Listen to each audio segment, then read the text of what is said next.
Good afternoon. Okay, so this is reason number five. Um, on that previous list, we went through of really bad reasons why some people don't file for Social Security disability when they are disabled. And we listed out the whole list. So just go back to the first video if you want to see those other reasons that you should not use if you're deciding not to file, or if you're on the fence and you think something might be a reason. These are not, as a general rule. So number 5 has to do with workers' comp people. There is a misconception out there that it's one or the other. You file for workers' comp, you can't file for SSD. Not true. You're probably not going to be able to do SSI because you have the workers' comp income if you have it currently. And you generally can't file for some other things if you have workers' comp, such as if your state has temporary disability program. I know like New Jersey has it. And if you have a workers' comp matter and you're out of work, you can't then file I believe, a state temporary disability claim at the same time, because the state disability claim is for all the people that don't have the workers' comp to fall back on, who are not injured due to a work-related injury or illness or condition, but are out for another reason. You get sick, you fall off your roof when you're trying to fix it and you break your leg. So there are things that you can't do when you have a workers' comp case, but filing for SSD is not one of them. Some people have been told by their professionals that they can't.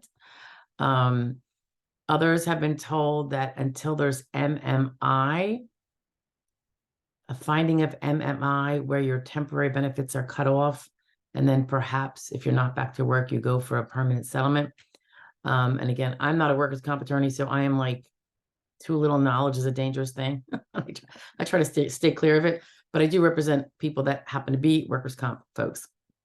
So I represent them in the Social Security disability arena. And it's not true. You don't have to wait. And there are reasons why you don't want to wait. We've discussed this in other videos, but this is one of the strongest reasons why. You have a DLI, date less insured, that is burning a hole for your pocket while you are not filing and you are not working. Because when you're not working, you're not earning those credits that keep that date last insured of this term insurance, which is what SSD kind of is, keeps it pushing that window down the road, the closure of the window. So depending on your work history, you could have, if you're insured at all when you stop working, that could end anywhere between 3 months from then or 5 calendar years from then. Okay.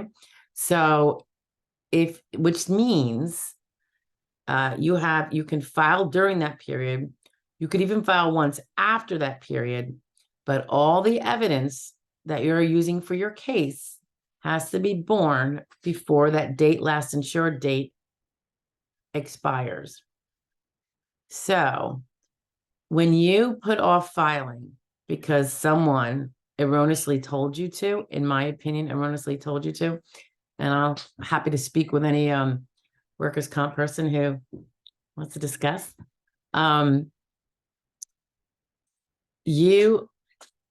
If your window closes or gets close to closing, you can count on having one bite at the apple to prove your case, and only one bite.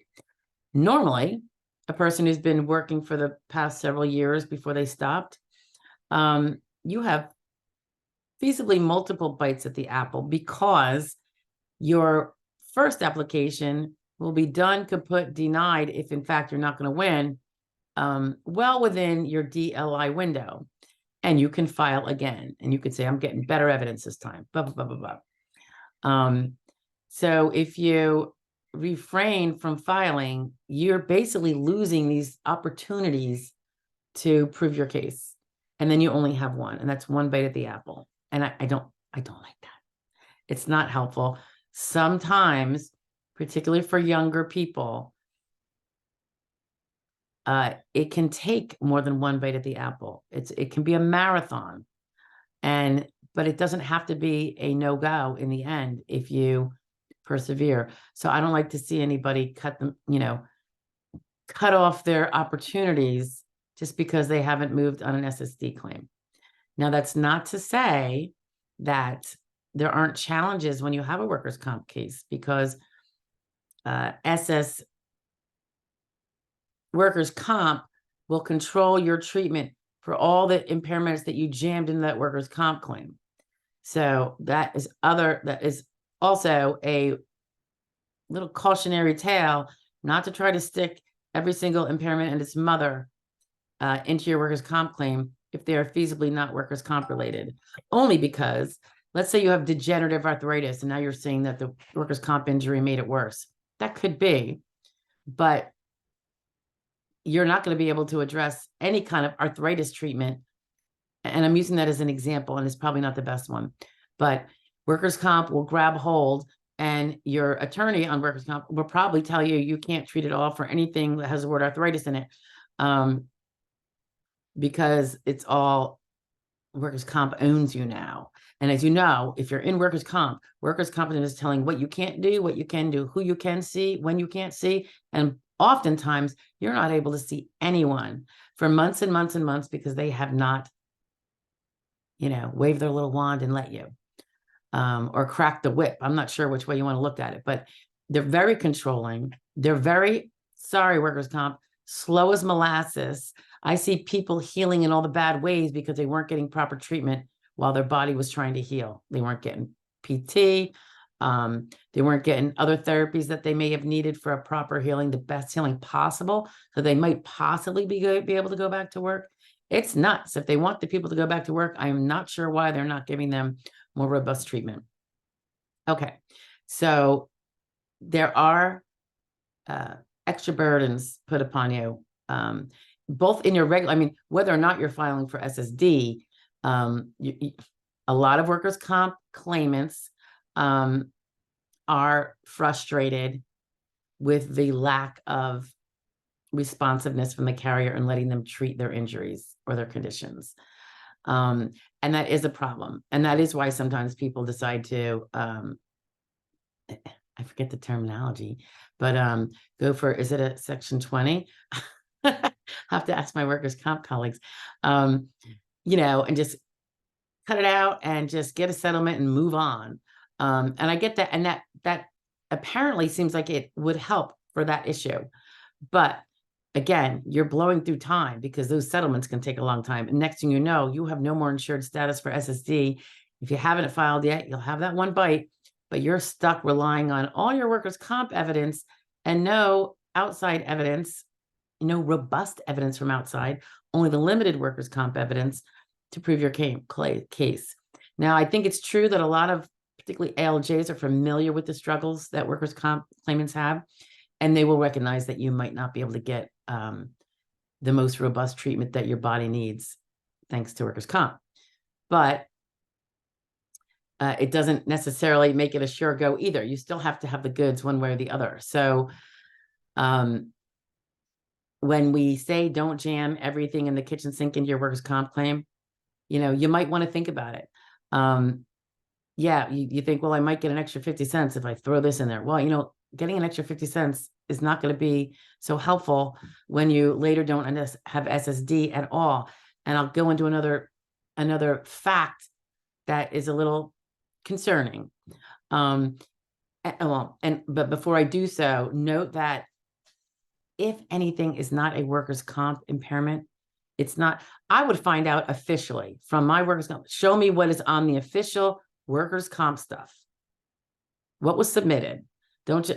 Because sometimes it seems like people will vaguely say, "Oh, well, it's everything on your upper body that I don't know if that flies. Because if it is, then it would be in there. And if it isn't, you can go get that pinky finger checked out. And that pinky finger can really help an SSD case, believe it or not. So, because the whole thing is entirely different animal. So if you have uncontrolled diabetes, and that's not workers' comp related, unless you're like maybe a taste tester for somebody. You know, you're going to want to really follow up with that robustly. If you're having, you know, unhealing wounds because of that, it might be in your feet. And let's say you broke your ankle or something, or have, you know, something from work with regard to your feet. I would imagine, so check this out with your workers' comp attorney, that you could treat for your diabetes lesions without having to kowtow to the workers' comp. All right. The same could be true, just so many different body parts. So when I say ask for your, you know, ask your attorney for the document that says exactly what the impairments are, and try not to be massaged into ignoring the rest of your body, you know, because it might be easier on that side, you know.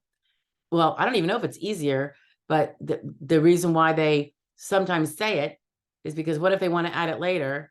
If you're treating with it through doctors outside of workers' comp can kick you to the curb, apparently, despite the fact that they might not be allowing you treatment at all.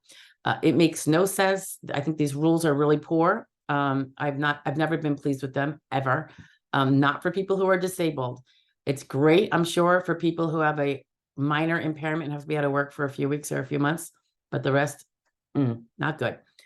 Can I be any more clear in my opinion? I thank God for the workers' comp attorneys that do handle the people and help them get what they need. There are some really good ones out there. I know there are some that are probably less than that, but that's true of every profession, including my own. But here's the bad part about, so again, treat for everything that's not workers' comp, and file that Social Security disability claim.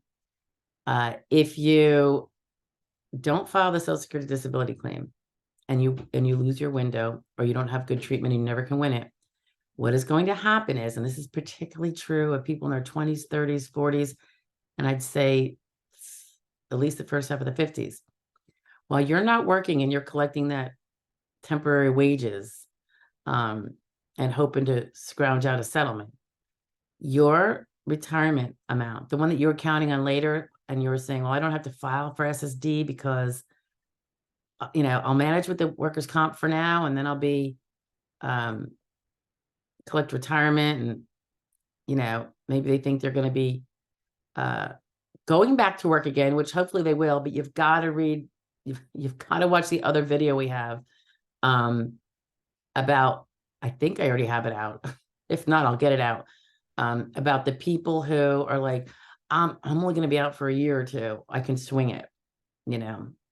So watch that, but know that if you don't go back to work, your retirement, it's called your primary insurance amount, really, because it covers all the different, whether it's retirement or disability, it kind of covers the whole gamut, is going to shrink. It may be decimated. If the younger you are, the more it will be decimated if you can't go back to work. Okay. And aside from the DLI that you're not going to forever be able to file and have a robust claim, or if you do, only one, if you don't claim before your DLI, and by the way, to get your DLI, call 1-800-772-1213.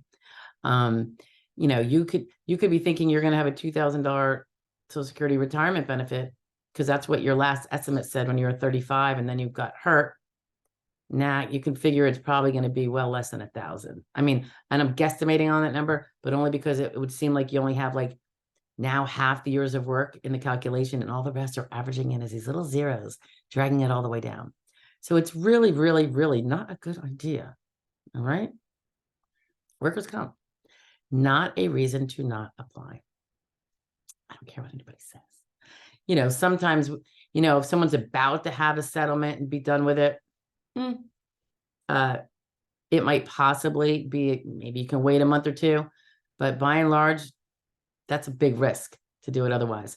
Now, one more thing that people discuss with workers' comp, but what if I'm going to have that 80% rule applied and my workers' comp or my Social Security disability will be offset? That is true. And it's particularly true for lower income earners. However, the decimation of your retirement benefit is a huge reason to nonetheless take the SSD, even if it's going to be less than the full amount because of the workers' comp that applies to the same month.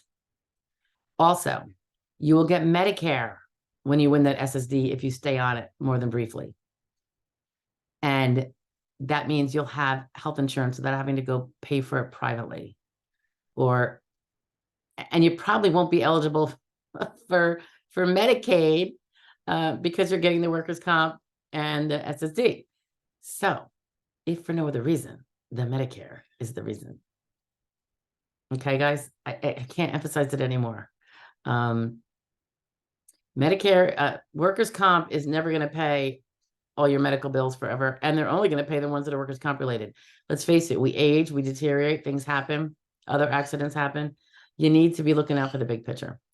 All right, so that's my spiel about bad reason number 5, I think it's 5, for not filing for Social Security disability because I have a workers' comp claim. I don't care. You don't have to wait for it to be done. Call me. And again, it's if you are not able to go back to work to any job or you think that's probably possible or likely. If you've been out of work on a workers' comp claim for close to a year, or if it's less than a year, but you are absolutely not going to be working for a long time, if ever again, definitely reach out. I mean, I can look at it, we can see what's going on. We can look to what kind of treatment you're getting. Once in a blue moon, I see really ethical workers' comp treatment by the carrier. And you're getting all good stuff. That I do see that sometimes. Not nearly as often as I would like, though. But we can see, and then we can delve into nitpick about the rest of your body and your mind and find out what else is going on and to see if that would be enough for a viable SSD claim. I take workers' comp people for SSD cases all the time. I get them in New Jersey. I get them in Pennsylvania. I have them all over the place. So, and feasibly elsewhere in the country too. I just can't think of it right now because my mains come from PA and New Jersey. But it is not carved in stone, and you could really be hurting yourself by not applying. Sometimes you just have to apply to prevent the damage that's going to happen later, like I spoke to you about not getting Medicare and decimating your retirement benefit. Okay, so give it a thought, if you happen to have a workers' comp claim and you haven't filed. All right, tally ho. Have a great night, guys.